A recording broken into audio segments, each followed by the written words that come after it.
the £120 fairings. It's going to turn us a nice little profit. So we're going to repair these fairings. We bought them for £120 and we're going to see if we can make a profit. We bought them from a guy on Facebook. Don't know what championship or whatever he was racing in, but he was racing. And there is quite a bit of damage to these fairings. So he's repaired this bit. I'm not sure what with. It looks like glue of some sort to try and keep it together. He's put tape on this side. I can't feel any damage behind it, but there might be some there. The rest of it looks like it's in alright nick.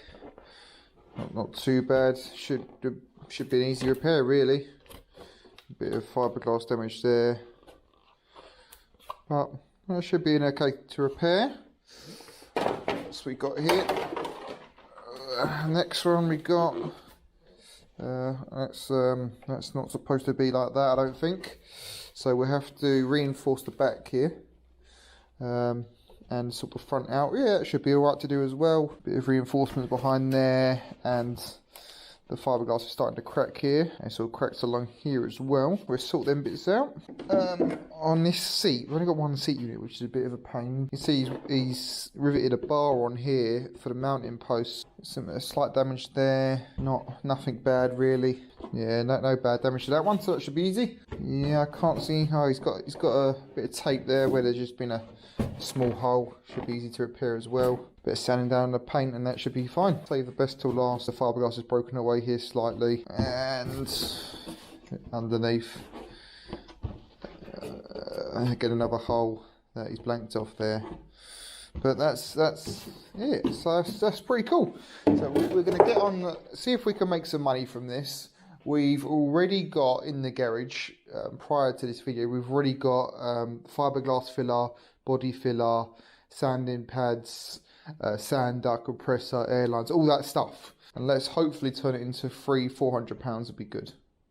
We didn't go on the track day to Linden Hill, and it looks like we might have gone to, we loaded up the bikes and everything, and we turned up on the wrong day. Unfortunately, it's going to be sitting there for a while now, probably till next year when the new track days come out, and see if we can get it on track then. First things first, you need a heat gun. You need a heat gun. Well, you don't need a heat gun. You can peel stickers off without a heat gun, but man, is it a pain in the ass. Yeah, nice and hot.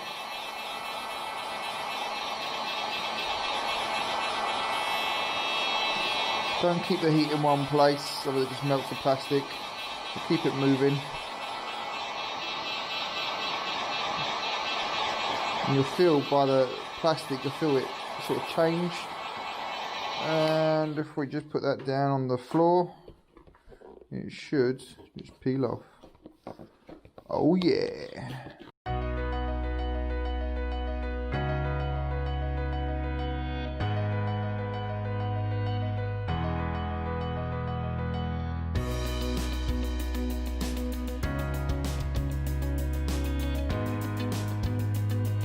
That's all the stickers off the first one, I think. Yeah. Right, on to the second one. And that's the next one done. This one does look like it's going to be a bit of a pain to repair, because this corner, I'm not sure if it's been ripped off or it was just a straight line here. I didn't see the fairings before they were destroyed, so I need to sort of guess what goes on here. The other side, it looks like they've already cut it away. It looks like they've cut the curl bit away, but we'll sort something out. That's the seat unit done. This one's sort of done. I can't get the silver bit off, the silver sticker bit. It just will not peel off for love nor money. It comes off in like little chunks like that, so I don't know if it was a cheap sticker or what, but I can't get it off, so I think we're just going to have to sand that off. That's the next one done. And the blue sides are done. Okay, so that's everything that's de-stickered now, apart from that one. We're going to start things off with a 240 grit on the orbital sander. You can use an electric sander if you haven't got air supply like me. Again, I'm no expert at this, but this is just what I do for track fairings. I imagine if you were doing road fairings and you want it to look perfect, you probably wouldn't use 240 grit, you'd probably use something like an 800 grit maybe, I don't know. But I'm going to use a 240 grit, I have in the past, yeah, it works out well. Let's get the sticker stuff off first.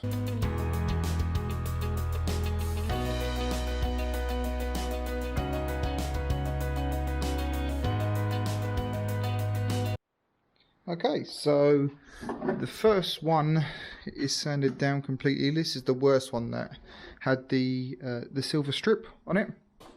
Right, I'm taking a short break from sanding because my hands are starting to go a bit numb. And I thought I'd do a bit of fiberglass repair on this one that's already been sanded. And so we're going to fiberglass this, and we are going to basically fiberglass anything we think's a bit weak. So that's flexing and opening up. So we'll put a bit of fiberglass behind there. This one's flexing, put fiberglass behind this bit as well. Any hole, that one we'll put filler on that. Again, there's sort of indentation here, but to be honest with you, maybe a tiny bit of filler will go on there and around this bit here. Here again, it's been scraped along the bottom, filler as well.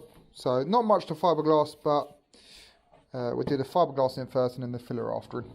I'm using these tear-off sheets. They're pretty cool. So you mix the filler or the fiberglass on them, and you rip the sheet off and then throw it in the bin. I used to use an old tile, so I'm not going to add this onto our consumable list or out of our profit.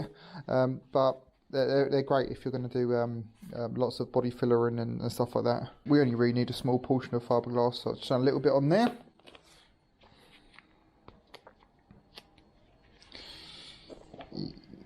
You get your hardener and you only want to sort of dab of it.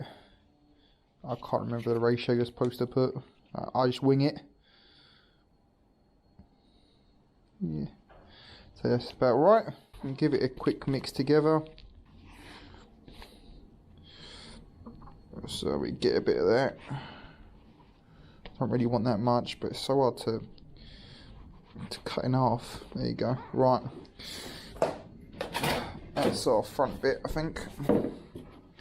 Here's our front bit.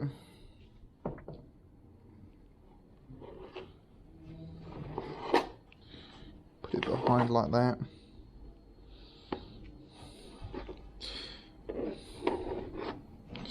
Any excess you can always take off after.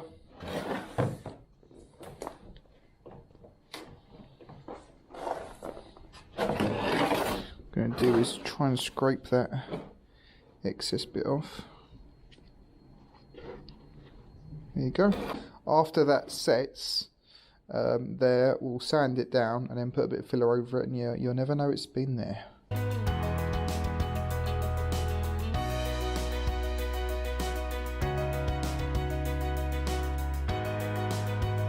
They are the only bits that I can see that need fiberglass in. If you haven't got the fiberglass filler, you can always use the matting sheets as well. I normally only use these if you're going to patch a big hole. So if that was a hole there, I'd use the matting sheets instead of the fiberglass filler. It's a lot easier. Alright, all three sanded. About time, eh? Let's put that cup of tea down. Fiberglass we did earlier is solid. You can see the colour difference. So it's not quite ready yet. And we sanded this bad boy down. Doesn't look like it's got a whole lot of damage, this one. So we're going to give that a skim of probably just filler on that one. A fair bit more damage. Sort of quite badly here. Again, I think filler will probably do that alright. What else we got underneath? This is nearly broken through. So I think we're going to put some fiberglass here. I'm going to clean the under tray because it's all dirty. Put some fiberglass on the inside and go from there, and a bit of filler over bits and bobs.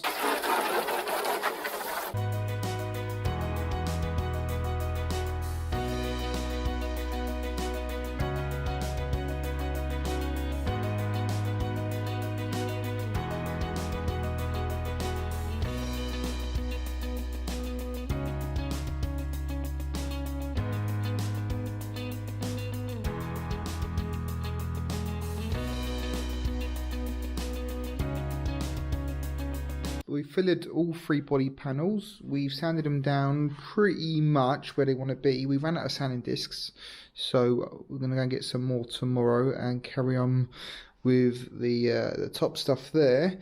So that will be next time. We're going to wait for the filler to go off as well. Normally leave it sort of overnight. You can leave it, I think it's about less than an hour. I think it is about half an hour normally you can leave the filler, depending on how deep the wound is. It started to go off quite quickly, so I just chucked it on in the end at this bit. We're sanding it down anyway. We're always going to need filler on the front panel there, so we'll sand it down tomorrow and we'll see if it needs some more filler on top anyway. So it's no biggie, but majority of the bottom panels there are done and just need a bit of sanding down. So we're also going to get some paint tomorrow, so see how much that costs. Hopefully it's not an arm and a leg. I'm not going to use a gun because this time of year it's so cold. Unless you've got a spray booth, it's so hard to get the paint to dry. So we're going to use cans to do all of this and see if we make any money.